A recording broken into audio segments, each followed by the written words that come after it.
Ming. Oh, right. Okay.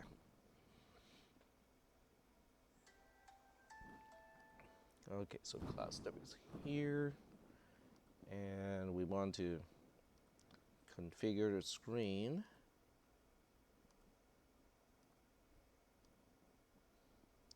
Yeah, I'm going to write the script to do this. Haven't gotten around to do it yet. Is to plug when I plug in a external monitor, it would actually check the serial number, so you know exactly which one it is, and then it will change all the settings to what it was before. But I haven't gotten around to do it yet. I can probably do it after the semester is over. It's also interesting how this transmitter was using the same channel as one of the other classrooms. So the receiver in the other classroom, for whatever reason, is receiving this transmitter instead of the transmitter that was in that classroom. So the other class was actually, listening to our lecture in real time instead of the professor's own, talking in that class. So I changed the channel number. Hopefully that fixes the problem, because I think both were on channel 6, and but it should usually pick up whatever is closer. It lock onto that one instead of the other one. But for whatever reason, this one got locked on first. So that was kind of funny. Yeah. Okay. So we're gonna go to App Inventor and go to make a new program, just to test this particular feature. So we'll use this account. I mean, I got some other topics prepared, but it's okay. I mean, this is something that's kind of interesting too. Is how do we get this to work? All right, so we'll start a new project, and we'll just call it orientation, because the idea is to detect orientation change and be able to figure out, after the orientation change, what is my current screen size, what is the width, and what is the height. Because if you have scaling issue, if you have a different type of scalings, or you have one screen designed for vertical orientation and you have another screen designed for horizontal orientation, then you might want to switch screen, so that whatever you want to display is displayed right, using the correct ratio of width versus height. So that's something that we're going to do. And since the AC is on, I'm going to have to turn on the other pickup. There we go.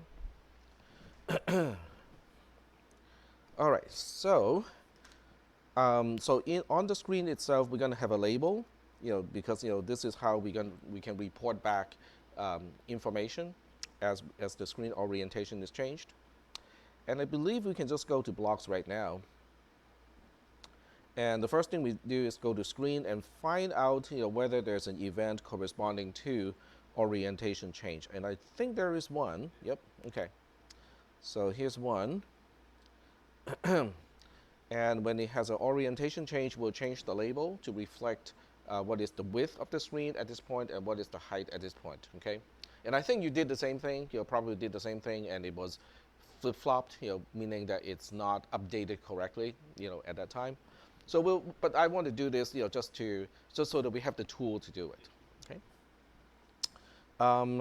So because we'll need to report it from different places, because I probably want to do a timer thing, like half a second after, do the same thing and see if it's updated at that point.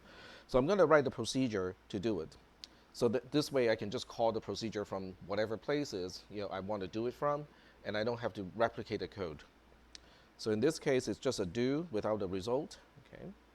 And we'll change the name of the procedure to report the height and the width. Okay. I'll just use abbreviation here. And the way we're going to do that is really just to update the label. So we're going to set the label text, which is here, to a string concatenation of a few items. So we go to string or text and go to the join operation here. So we want 3 components, okay? Even if we are to um, make it as simple as possible. But to make it look nicer, I'm going to have four components here.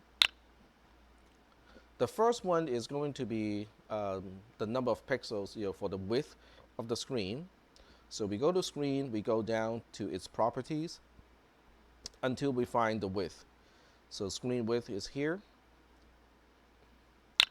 And then the second one is going to be just a literal string. So for the literal string, I'm going to specify, W for the width, and then an X to separate, the width from the height, and another space here, just so that we have. How does that become exclusive OR? Okay, but it's good to know that it has bitwise exclusive OR. I mean, that's a pretty exotic feature. Okay, that doesn't work. All right, so we'll do it a long and clumsy way. You'll drag a empty string here and then just change it. So W and then X and then a space. There we go. And then the second component is going to be another attribute of the screen, so I can just duplicate this. And we'll change width to height, H-E-I-G-H-T, there we go, oops, yep. And then the last component is just H itself, so that we can tell which one is width and which one is height. So we'll have another text over here and specify H here. There we go. All right, good morning. So now we're going to attach this code or call this from inside a screen orientation change. So we go to procedure and then we just drag the call into here. And so the first revision of the program is done. Just to catch up, we are trying to figure out, how do we know how wide is the screen and how tall is the screen after orientation change. And this is a simple program to do it, but according to you, this method doesn't work because it reports back the resolution of the previous configuration. So we'll give it a try. Okay. So now we just need to build the whole thing, and when it's doing this, I'm going to do the command line stuff.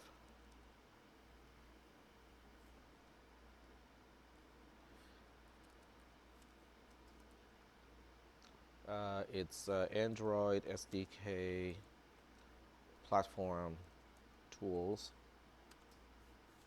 Okay.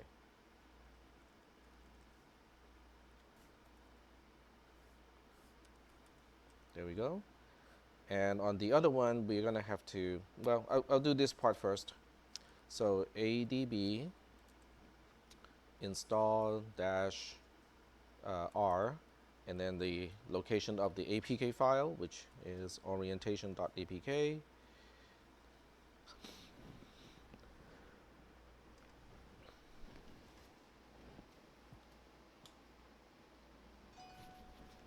Okay. And then we can show the screen.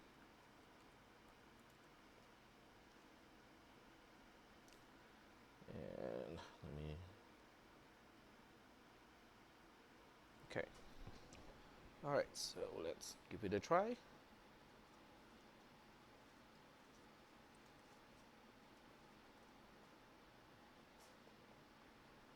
All right, so if, yep, orientation. All right, so there's no orientation change here, so I'm going to trigger the orientation change.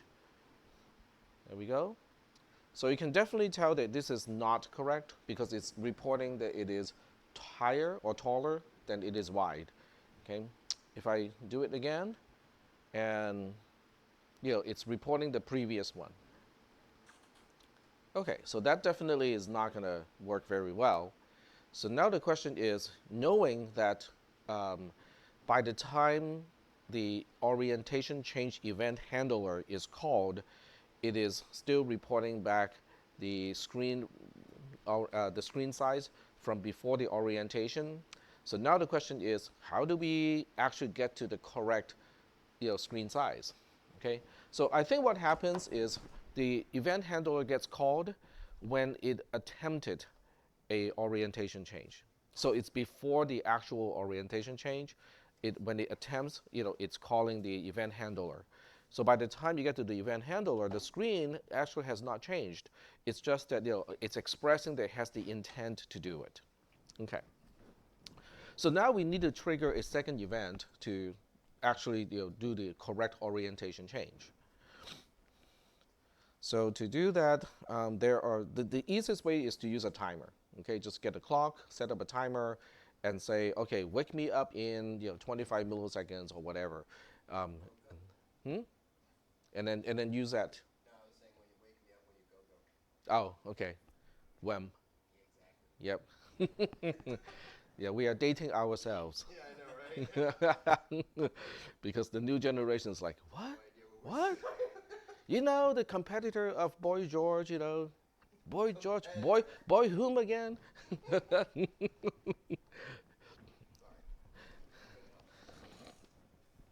I don't even want to know what they look like now, especially Boy George. Dead, right? Is he? Pretty sure George Michael still DJs. Like not George Michael. Boy George still tours and stuff. And Oh, okay. Yeah, I know Pet Shop Boys are still very active. Yep, they are my favorite. yep, me too. Mine too, I should say. Yep, you got to use the right grammar. Okay, so we can also think about other types of triggers, like, how do we trigger something after the orientation change? So we can go through the list of everything related to the screen because after all, it is related to the screen. But I suspect that there's nothing that's going to help us here. Back press depends on the user interaction. Error occurred. We can try to make an error to trigger the event. So it says right here, event raised when an error occurs. Only some errors will raise this condition. For those errors, the system will show a notification by default. You can use this event handler to prescribe an error behavior different from the default. So we can try to force an error that can raise this event because between the event handlers, it might actually go through the correct screen orientation change logic. So by the time we get to this handler, it would have to correct screen already. So that's one way to do it. Initialize, okay, we'll drag initialize and have it to call report HW.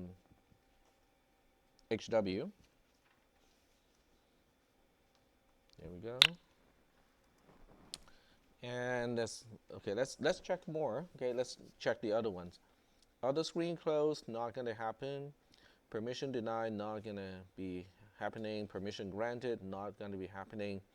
So there's nothing in here that can actually be helpful. And then we look for the other stuff here. Nope, there are only two calls from a screen, and neither has anything to do with orientation change.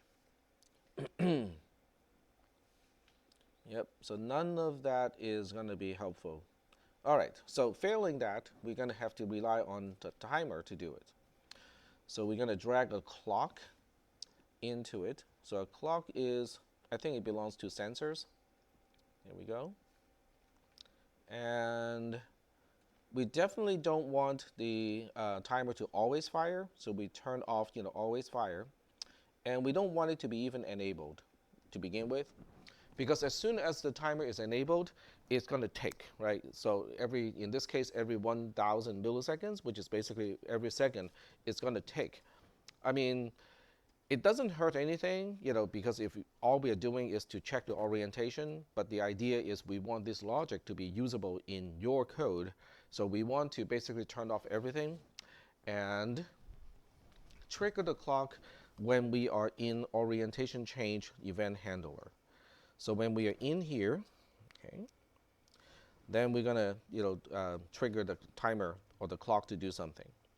So we will set a few things. So we'll set the interval to something first. So we set the interval to a short amount of time. You don't want this to be really long because it doesn't take that much time, and I have no idea how long it's going to take.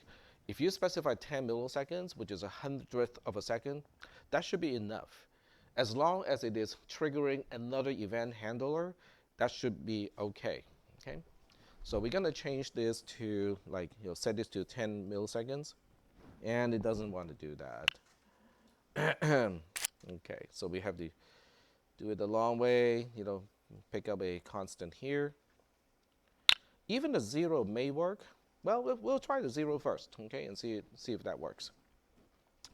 And then we have to enable the timer. So we go to clock 1 and go to the timer enable, clock enable, timer enable, and set it to true. Okay, let's see if that works. True. Yep, that works. Okay. And that's it. So we're going to trigger the event. Oh, wrong place. We put it here. And we can take this one out. Okay, so we take that one out. And now we have to specify a timer event handler, because when the timer does go off, we got two things to do now. The first one is just to repeat what we were trying to do in the first place. And then the second thing we want to do is to turn off the timer, because I don't want the timer to keep ticking. So we're going to turn off the timer, set this to false. So it's a one-shot deal. So we are only using, so the order of events is going to be the end user do the orientation change on the hardware device. It triggers screen orientation change, but the screen is still not changed yet at that point. So it's going to call report HW anyway, but then it will also set the timer, and it will enable the timer so that, at X milliseconds later, the timer event is going to go off. When the timer event goes off, then we have a second event handler to deal with that. And the way I understand how events are scheduled is it always handles one event before it processes another event. The screen orientation change is also, inside the system. It's also, in the same queue. So that means, when I schedule this to happen, when this actually happens, these two events are going to be spaced out by whatever is in between already at the time when I enable the timer.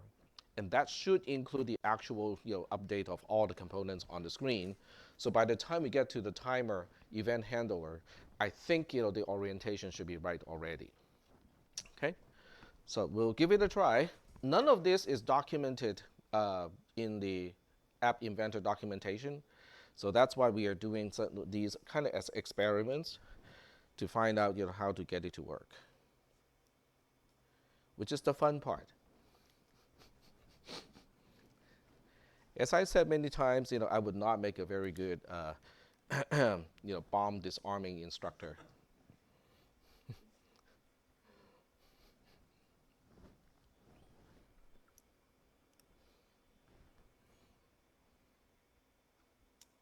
There we go.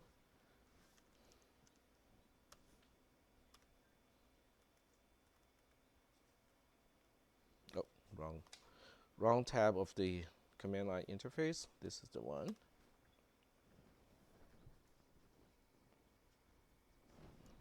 Okay, so go back to the screen, go to orientation.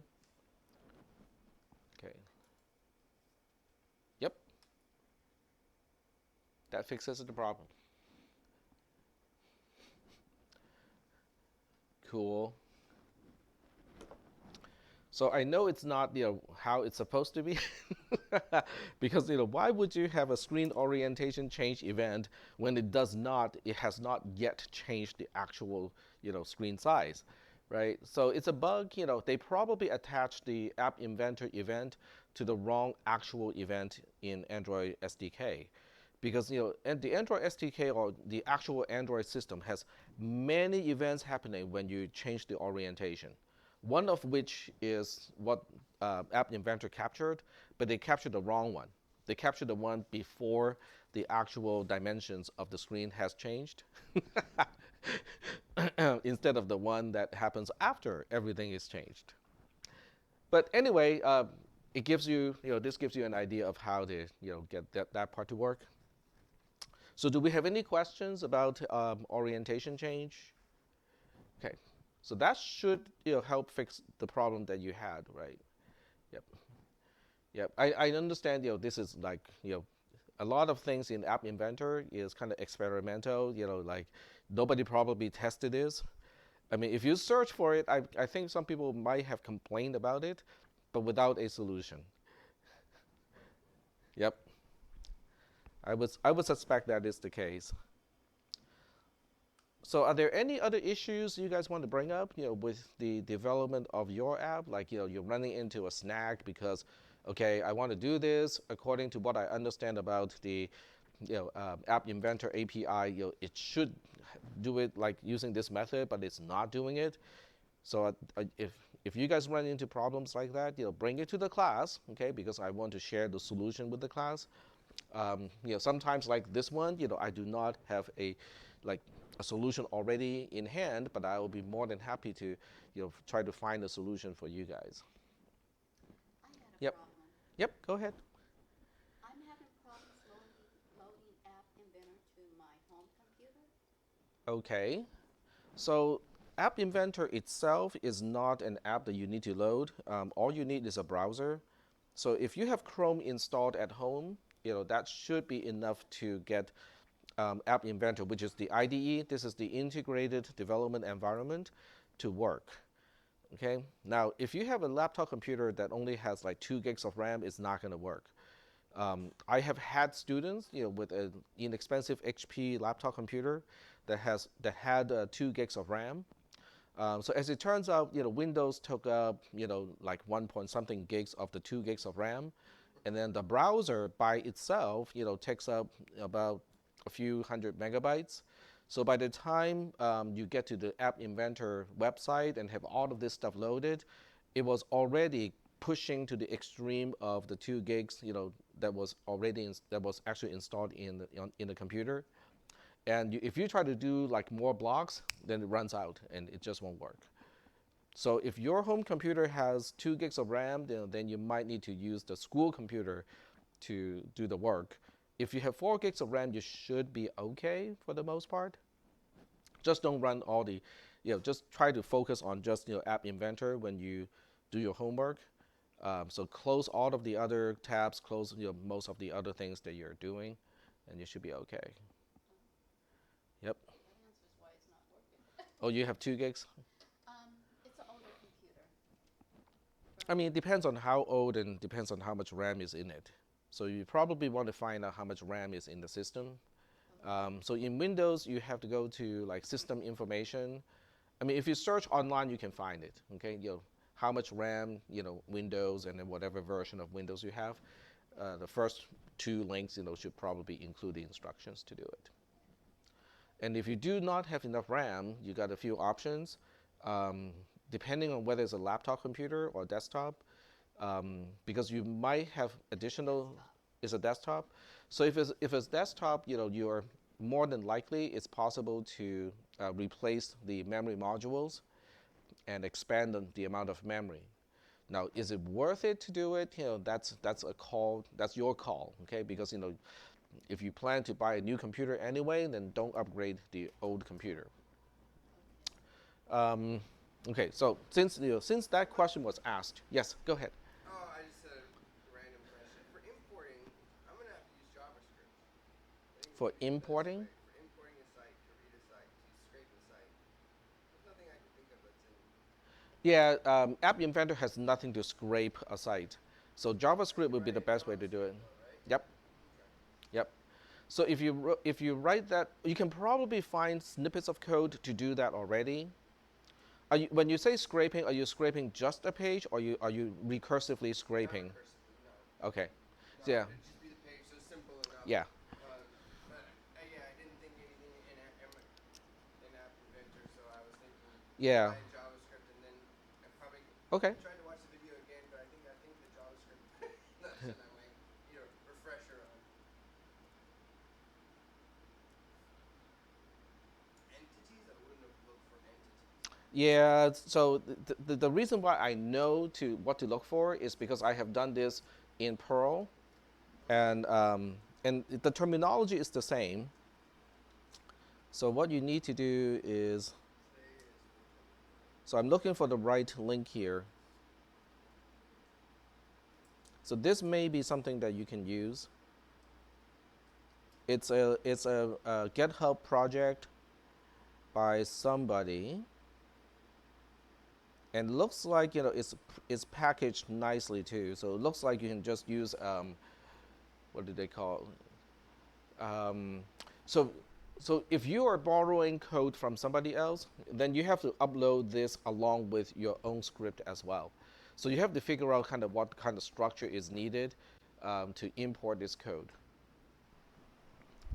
Okay, I see what you're saying. Yeah, because the installation requires npm, which is node. Uh, let's see, what is n? Some kind of package manager. I think it's node package manager, and n is node. You can also use bower, but once it's installed, it is actually going to have a structure directory kind of structure thing.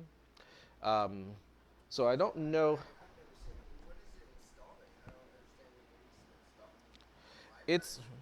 it's installing the files in a particular way into a folder. Okay, Okay. so I can So show you. it just does this. Okay, but it's like the same thing as if I were just to build the files on my own. It wouldn't. It's not going to be exactly the same. So let me give you an idea. Okay, Okay. so I'm going to make a Only if other people are interested. I don't want to take over the talk. Sorry. That's okay. We have covered. Sure. Yeah, we have covered most of the most important features of App Inventor already. So I think we're good from that perspective. Okay, so you just run npm on the command line install he. Oops, one h. There you go. All right, so now that it's installed, you can see that it has node modules as a subfolder, and this is how it knows where to find that module. So if you do a ls node modules, then it has he. So whatever package you install is going to be under node underscore modules. So all of this stuff needs to be uploaded, as a component inside Of the app. of the app. But it has to maintain the folder structure, which is going to be the tricky part. Is can it maintain the folder structure, to when you try to do something like that? All right. And this is called importing an entity. It's just HTML entity decoding. Oh, Um, decoding. Okay. yeah. So let me do this. Um, let me do this, and I'll explain to the rest of the class, what this is, because I think I mean, this is a really kind of obscure thing, that most people are not exposed to. So I'm going to explain it once I paste the link into the appropriate place, or I can just put it into announcement. That's actually easier. So I put it into the announcement. Um, this is JavaScript, HTML entity parsing module. So I'll just be lazy and just paste the link here. Save. There we go. Okay. So getting back to entity parsing. Okay. What we'll do is we're going to go to a simple page. Okay. We'll go to a particular module that I have written. Okay. So when you right click and show the page source, I mean, you guys know this stuff, right? I mean, if you do not know what it is, you can kind of guess what it is, right? Belong here. Hmm? I was expecting you to say you don't belong here. Now, this is an entry level class, so we're good. We are good. So this is HTML. Okay, so HTML is the markup language, that tells a browser how to render something, how to display something on the screen. Okay, but if you try to locate a particular section of something, then you need to look at it from the structural perspective, right? Okay, so this may not be a good example to look at things from a structural perspective because it's kind of flat. Let's pick something that is structural. I know exactly what. Canvas. Okay, Canvas is very highly structural. It has container within container within container within container, There's a lot of stuff right? out there about Canvas specifically too. Oh yeah. I actually converted some code to for Canvas for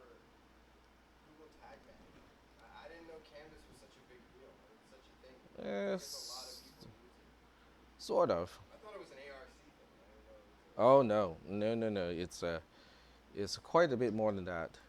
Okay, so I'm gonna close this part here and just emphasize on this. Now this is available in every single installation of Chrome.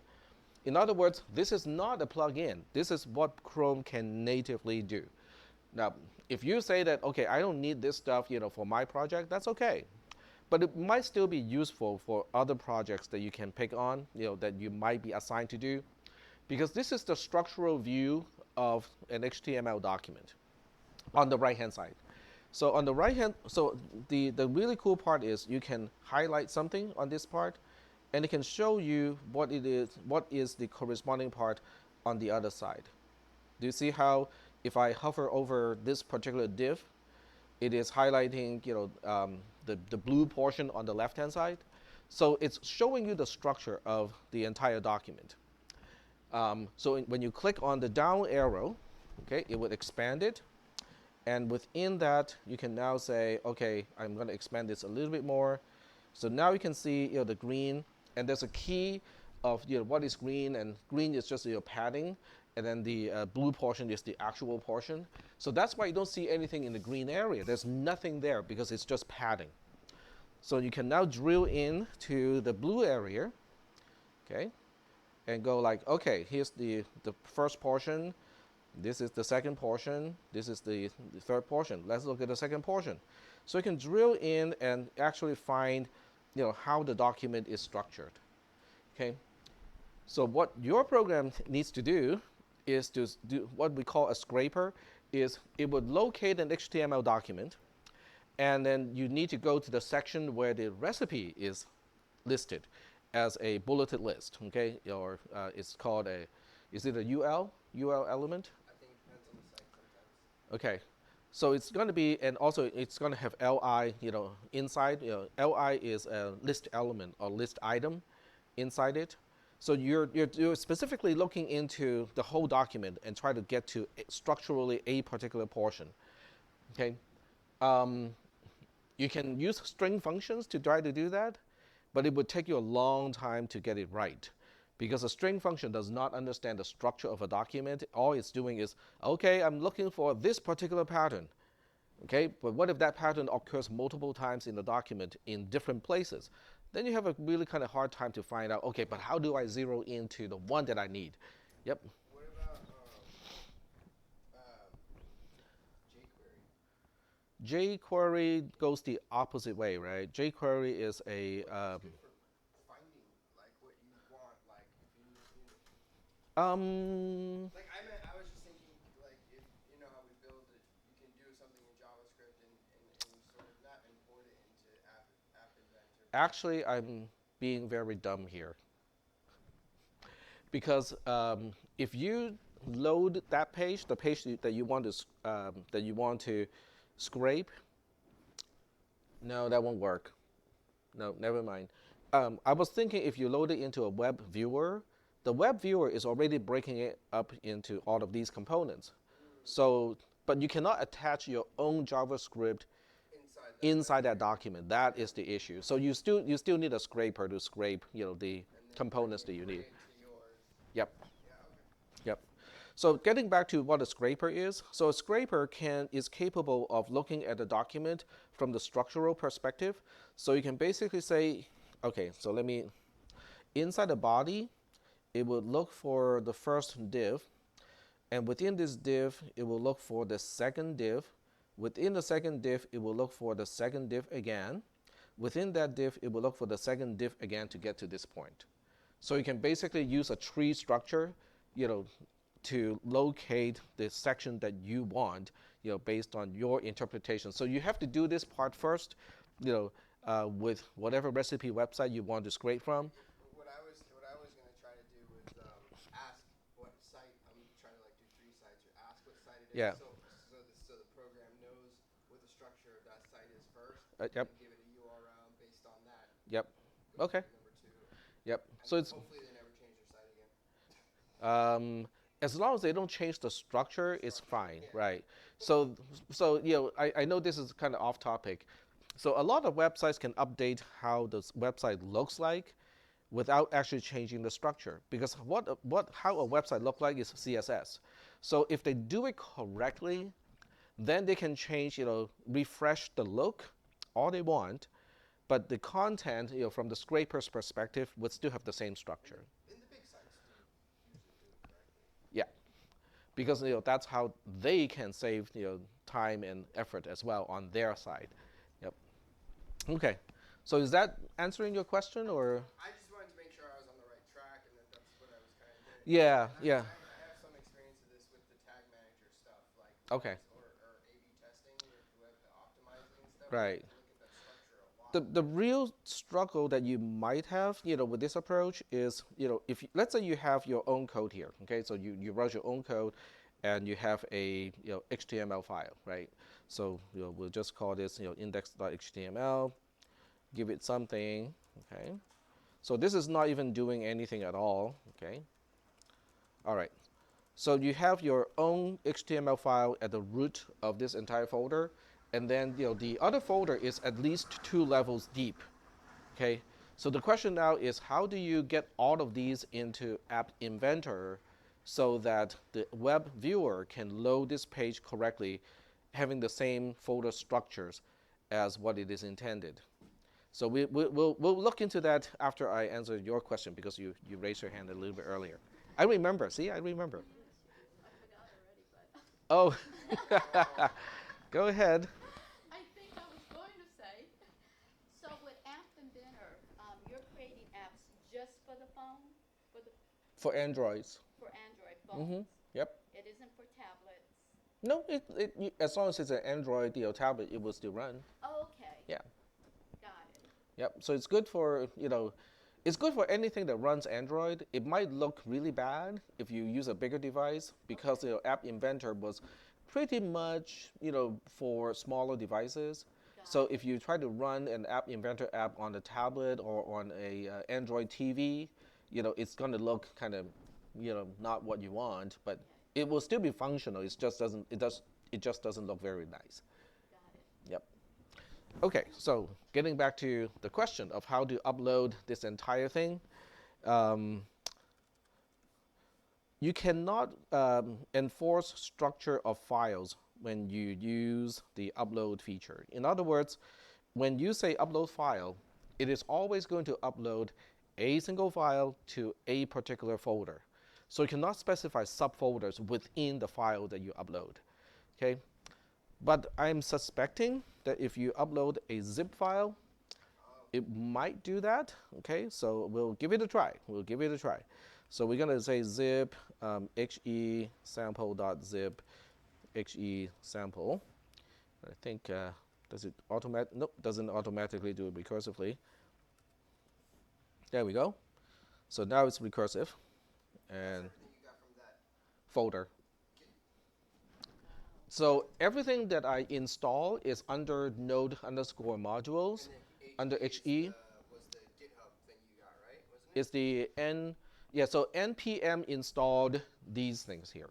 So everything that started with the HE, as a subfolder, it was installed by npm. So there's a manual page, README and stuff like that. But the really important part would be this thing here, which is probably a script written in some particular language. And then there's he.js, which probably calls this particular file. And then package.json is really just giving extra information about the package itself, like what is in it, where are the paths to each individual component. So the key is how do we get this and this into your code, into whatever you need to install, to get it to work. So I may or may not be able to solve this within the amount of time that I have left in this class.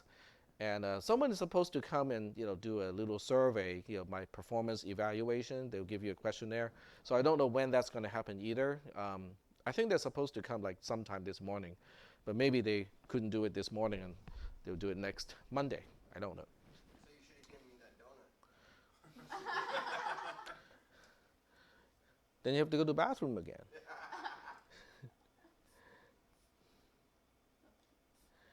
Okay, so we're gonna go to my home folder, hesample.zip. Okay, so I don't think it has a problem uploading the zip file. The question is, does it know that it needs to unzip the file? Yep. So we can also look into Google, and we look for App Inventor, upload, folder, structure. So file component needs ability to create new directory. Okay, that seems related. Okay, open the tab here. Multi-upload for, nope. Okay, nope. AIA file structure. That might be a way to do it. Okay, I'm gonna open this one too. In other words, we can coerce it to do something that the engine is not supposed to be able to do. Okay, so we'll look up this one first. Okay, so it says the file component is useful. The only problem is it cannot save to custom directories or create new directories. It's an open source project. Oh, that's nice. Basically, it's saying fix it yourself if you want it. Okay, wildcard, can't use wildcard. So this has more to do with finding stuff instead of having a folder structure.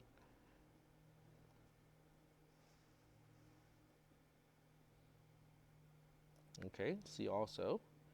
This is what happens, this is why I have like 30 tabs, in my browser. No, I'm the same way, except when I'm done, I go close them. I know I'm the odd man out. Everybody does that. Okay, so apparently somebody has a way to save the file, but it's not included. I want something to be packaged, right? Okay, so if that is the case, Well, and they can't create a folder, right? Isn't that the whole thing you need? That's what it says. Oh, they're saying App Inventor can't do it.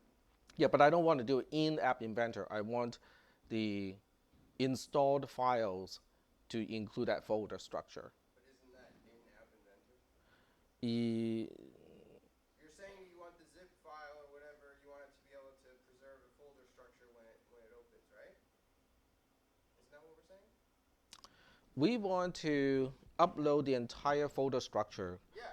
to App Inventor. But there's no way to do it because you can okay, so upload a file at a time, but you cannot control where you upload it to inside the project file structure. It does, right? Right. Okay, so what I'm showing you now is, I wouldn't say heavy duty hacking, but it's certainly hacking. In other words, we are using undocumented features. So we'll export this project, which is orientation.aia. Okay, so we save the file, and then we change to the temp folder.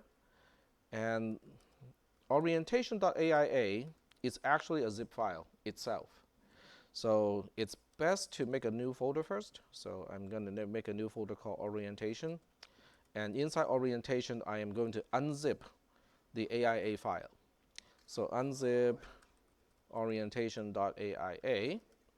And you can see how it's unzipping the whole thing. You can also see under assets is the zip file. So, so now I can go into assets, and then we can unzip this, right? To recreate, the folder structure that I had earlier.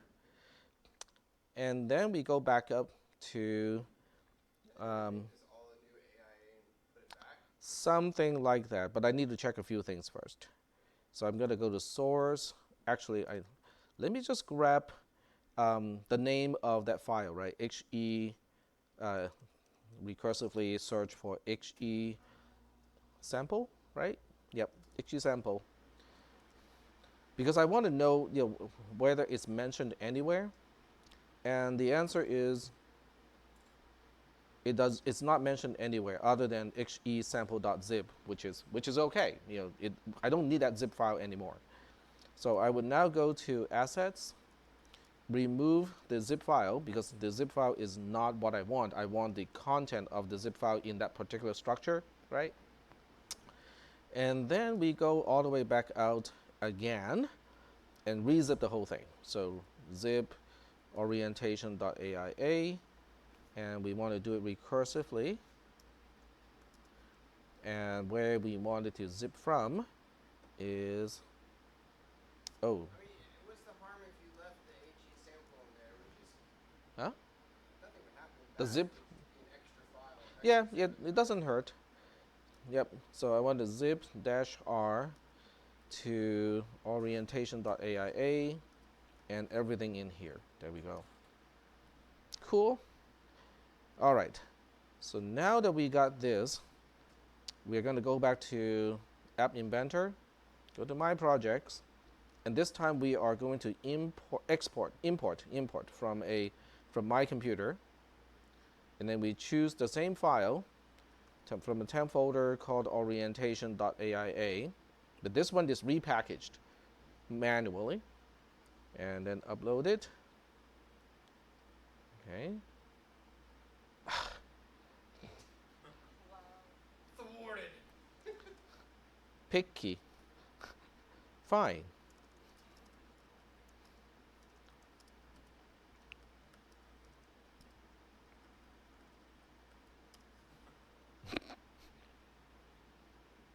Okay, so import from my computer, and this time is orientation1.aia. There we go. So it might actually fail because it may not expect, the extra folders. It might fail, or it might just take it as it is and go like, okay, whatever is in it, it's fine. Ignore it. Yeah, that's possible as well. Well, it took it. Then when we look at this, it has got all of these files, but we don't know whether they are in the right structure, right? So the only way we can tell is try to access one of these and read it and see if we can access it. Yeah. So let's do that. Did you just now come up with all this? Yes, Okay. That's pretty cool. I'll put that on your computer. Tack is a hacker. Watch out. Donut order. Don't give him any more donuts. Unless he shares. No, unless he's in a jail cell. Only give Tack, donuts when he's confined, away from society, where he belongs. Okay, so we need to confirm, how to access these particular files. Okay, so we need a file component under storage. It's a hidden component. It has nothing in it, so we can only get to it inside blocks. And we'll do something in the initialize. Initialize doesn't need that anymore. I'll keep the rest. It doesn't really interfere with what I want to do. So then we go to File, and we want to get the text from one of those files. So we'll just get this one here. So you're just gonna see if it can read it. Yeah, right? yeah, that's all I want to do. And If it can read it, that means it's in the right place. yep, that's Sure like that's what that means, though? what? Are we sure that's what that means? What does what mean? You're just gonna see if you can read one of the files that's attached. And it maintains the structure. But just reading it, how would that show that it's maintaining it? It could Maintaining the structure. But I'm saying how Because does that work? because the file path is going to make use of the structure of the folder. For sure. But what I'm wondering is it possible that App Inventor, when you imported the AIA, it read it and made its own folder structure and Right. put it all in one folder? You would still be able to read it, but the But AIA as- wouldn't work, right? Okay, so I think as long as we can read it, I think it's going to be fine. Yeah. Okay. I mean, there are more testing that we need to do because I have never used a npm installed package within JavaScript within App Inventor before. Great side Yes. So you can write that down in my evaluation as well. Tack is a pervert. He gets excited when he's trying to do something that he has never done before and has no idea. And nobody has any idea of how to do it. And then Tack is like, Other ways to be excited? This is what I like to do. I like to find out how to do something. Okay, so we'll look up the documentation of file because it tells you how to access a file when it is in um, the asset. Okay, there we go. All right, so there are two of these. To read asset packaged within the application, start the file name with 2 slashes. If a file name does not start with a slash, it will be read from the application's private storage for packaged apps from blah, blah, blah, blah, blah. Okay, so we say slash slash and then the rest of the folder structure and then the file name. Okay. So we get back here and then we specify a file name. And we'll pick one that is a relatively small text file so we can just kind of test it. HTML is fine because it's already inside a folder called HE sample. So we can just try that one, HE sample / index. So we say / HE sample / index.html, which is basically just an empty HTML document. But when we display as text, it's not going to be empty. It will still be displaying the tags because I'm not rendering it. So now in here, we just update the label one to the content of the file. So yes, I'm abusing the program's label, a little bit. I'm just too lazy to make a new one. There we go. So we'll put the text into that label. There we go. So that should be a good test as long as I don't accidentally change the orientation. Yep. So the question is, does it even build? Because it might complain and say, oh, asset is supposed to be a flat directory, and if you have subdirectories, I refuse to build it, right? Yep. Oh, you know what? When we get the APK, we can actually unzip the APK and find out whether the folder structure is maintained also. So we'll do that when we get to that point. There we go. Okay, so this is encouraging because at least it gave me an APK file, and then we get back to the command line, and then we make a new folder. We call it orientation APK, and then here we unzip the APK file and see if the folder structure is maintained here. So it's orientation1.apk, and let's just take a quick look. These are all layout stuff, drawable. Okay, none of that is important. Okay, I'll just do the exploration by hand here. So we want to go to assets, and interesting. It gave me HE sample. That doesn't make sense. Oh, this is. Have him at number 2? Yeah, I might be unzipping the wrong one. Yeah. Okay. That shouldn't even be there, right? Yeah. Well, unless it zips it by itself. Okay. That seems off. Okay. I can actually repeat the command and see if no, I got orientation1.apk. I got the right file.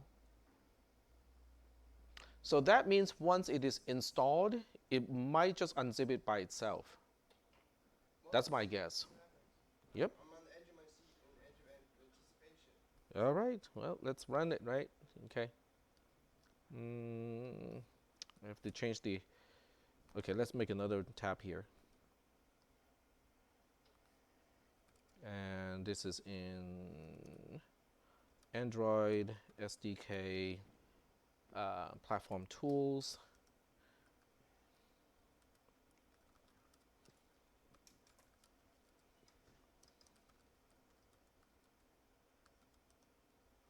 Okay, we're installing AP orientation 1.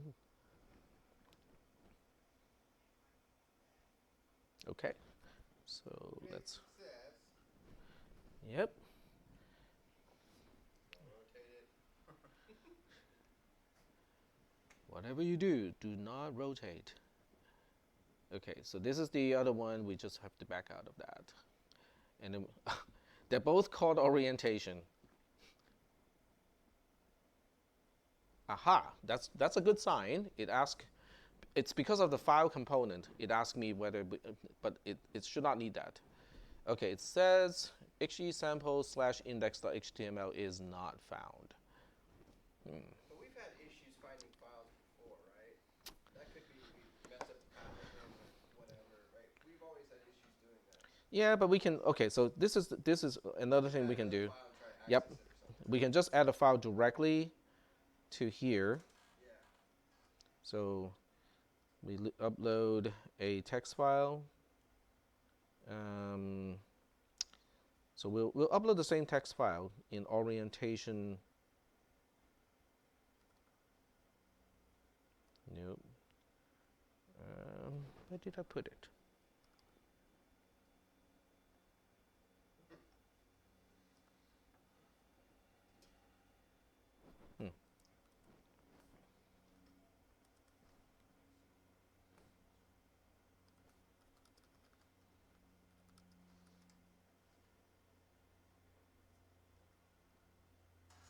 Wait, did I did repackage it.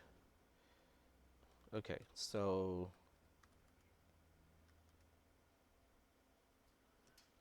where's my AIA? My AIA is here.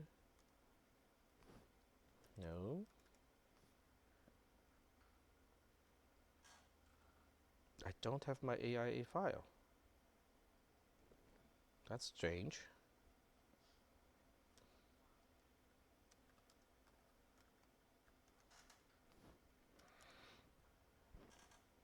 Nope, there's an orientation one.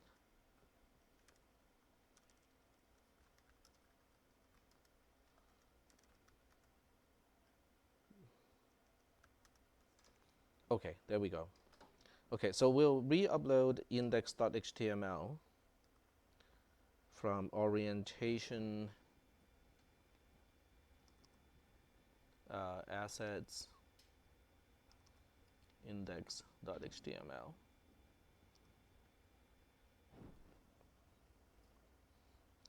Okay, so it is now uploaded, and we'll rebuild it.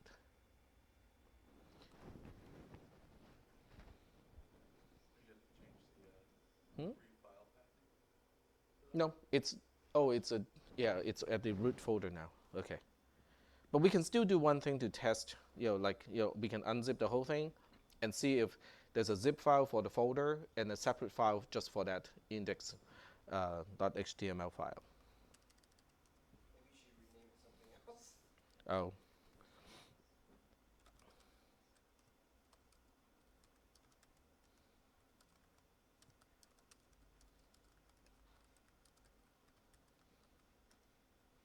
Okay. Go to assets. Okay, so you can see it's two different things. So it knows that I was trying to specify a bunch of files in a folder structure, and that is maintained in a zip format. The separate file, which is by itself, is now just index. So I think it has to do with just a file path issue. Sorry? No, but okay, when you first did this, before you uploaded it back to App Inventor, didn't you specifically check to see if the zip file was there and you removed it, right? Yep. So it's zipping it itself. Yes. And in order to do that, to even come up with the name or something, it has to be listed somewhere in some file to be like, why would it zip it the same name? Like there has to be a reason for that. Like not The name has to do with the project name. No, the name was HS Sample or whatever. The same name that you had It's the name of the folder. That was the name of the folder. If you change the name of the folders, let's just say, and all the Right. files you added to, you think that it would create it, whatever the zip file with the name with the new name? Of the folder. Yep, that would be my guess. There's something fishy going on. I think there's something. I think this could work. Then I we'll. think we're missing. I feel like we're missing something. Okay.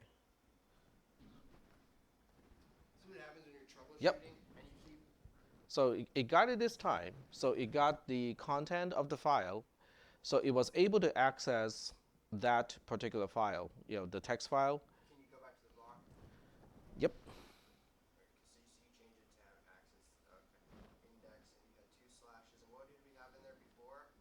Uh, slash index. so okay, so next, okay, what we're going to do now is we are going to look at the zip file here and see how it is structured. Maybe it has another HE sample subfolder name under that. You lost your mic. Oh, it ran out of battery. Yeah, I mean, I don't. I only care about the recording. Oh, the recording part is good. I never. Yeah. Yeah, Just making sure. the recording. Oh, you're talking about this one. Yeah, yeah. Oh, I haven't even started recording yet. This was one of the most important lessons. Okay, it's okay. I'll re-record it. Record it now? I'll re-record it. But it lost it. Yeah, it lost the mic to over here for some reason. But I forgot to turn on the recorder. You know what? Neither. Oh, I was in the bathroom. That's right. Now that I think about it, I don't remember you starting it, but I was like, I wasn't here. It's okay. But once we get it to work, that's the important, right? Yeah, this is just the exploration. Yeah, the only downside of the recordings is it's hard to hear our questions sometimes. Ah, okay. So each E sample has its own folder structure. So the one thing we can do is to test whether it can read the zip file itself. Because if it can read the zip file itself, that means it's not unzipping it once it is installed. Right?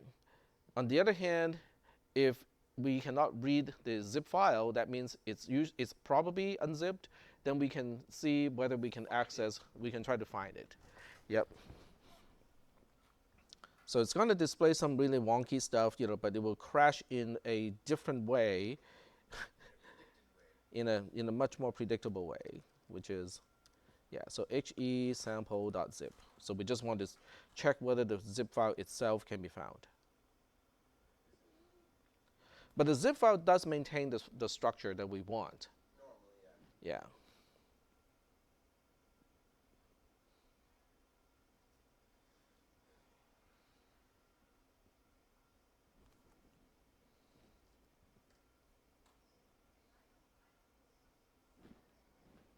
I think the dean forgot about the evaluation. Maybe he's gonna do it at the lab. Well, no, she cannot do it in the lab, but she might do it, like next Monday.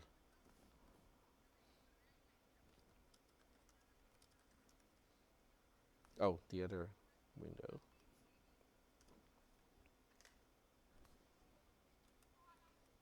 Okay. Oops.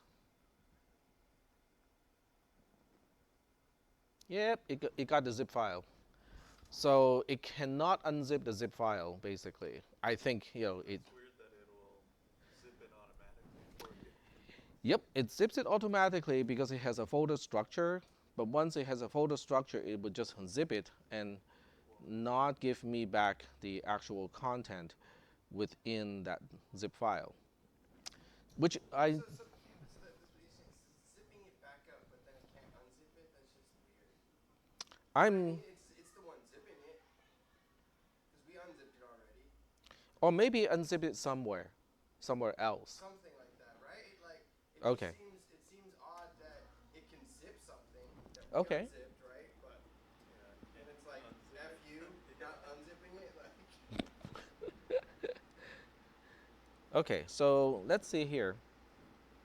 So maybe it's not, considered an asset anymore once it is unzipped. Maybe it's putting it that's somewhere why it else. asked to access your photos. Mm-hmm. Maybe you put it on your phone. Okay. That'd be pretty gnarly. If a file name does not start with a slash, it will be read from the application's private storage for packaged apps and from da da da da da.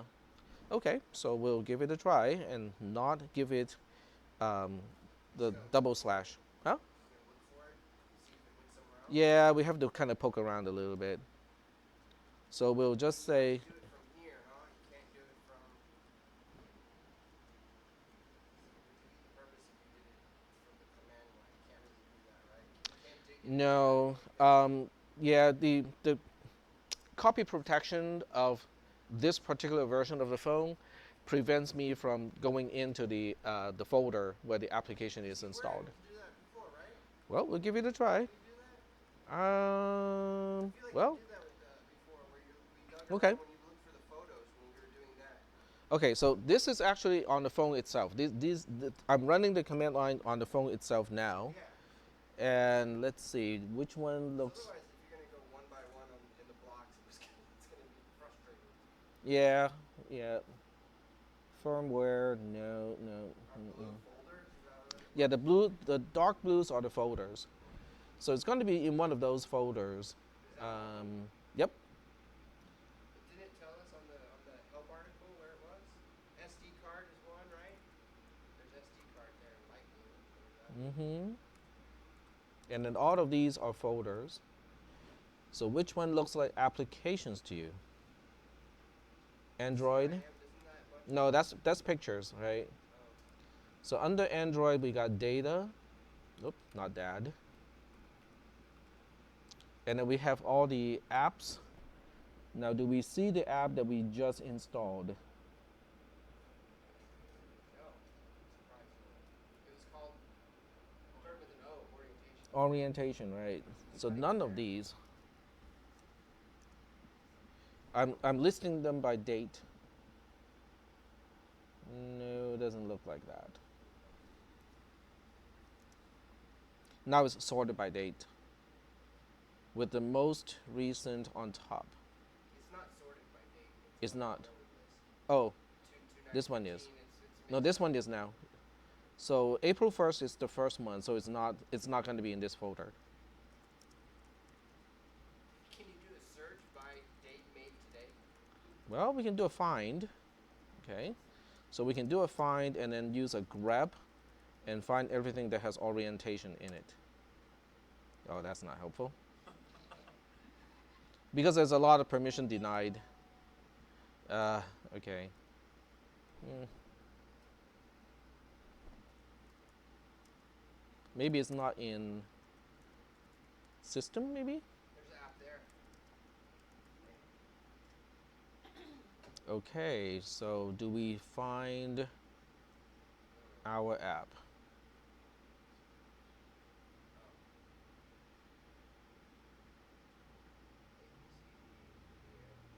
Okay, let's do a... Nope, there are no... There's nothing starting with an O. That seems odd. Nothing starting with an Like O Apple here. Inventor or MIT or something. Hmm? I mean, it has every other app on your phone, right? Listed there? Am I missing something?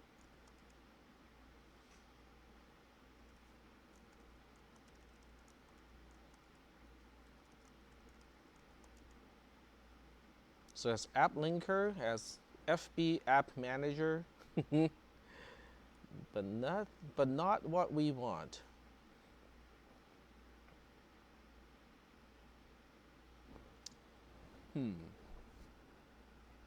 What is the time? It's only 15. Okay.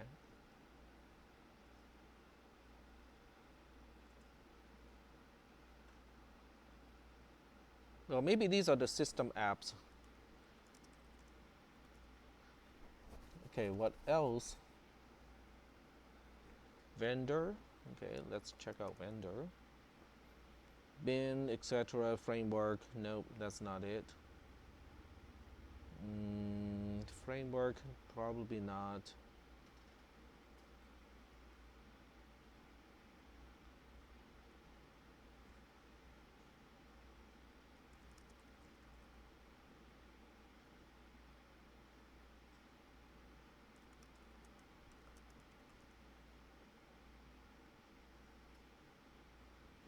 There's a root.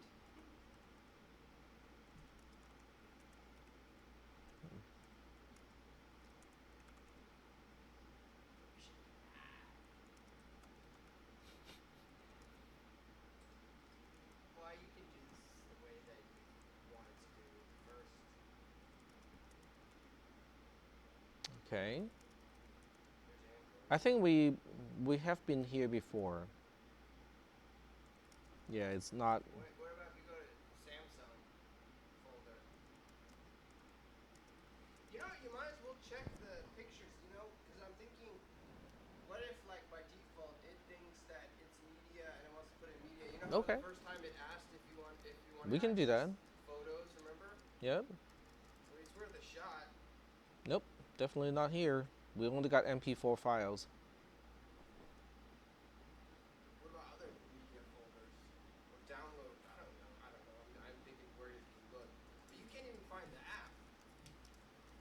Okay, I'm gonna do this.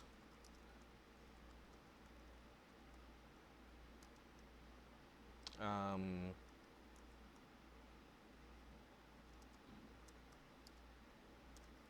oops.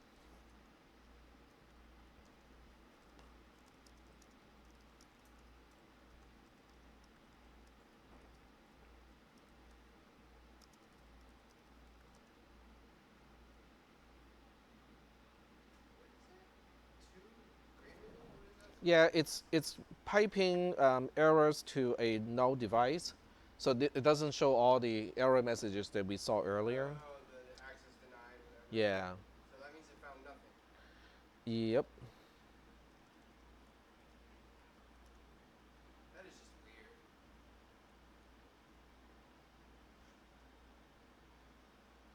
You were gonna try it in the blocks, right? You were gonna put a new line in there until I Mm-hmm. distracted you and thought maybe just look through here. Why don't you just try it that way? Might as well. Yep. Yeah, you were gonna. I forgot what Yeah, you I were gonna changed it already. key sample slash index. Yep.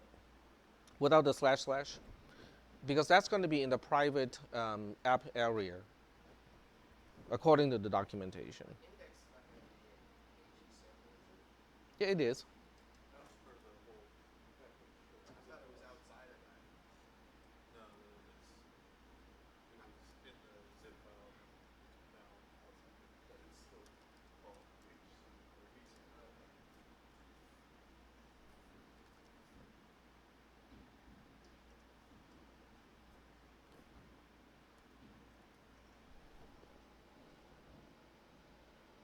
Nope, cannot find it. So we don't know. I have to do some, actual, searching, during my lap time to try to figure this one out. Right. Because it would be helpful to if we can find out exactly, how it deals with the zip file. Because this means, when if you have a whole bunch of files you want to upload, you can just zip it up into one single file and then upload it. So, Yeah, I wonder what would happen if your zip file had no folder structure. Would it, and then would it be able to find it? yep, If it's the folder structure that throws it all off, you know? yep, could be. Yep, a little bit more stuff to explore.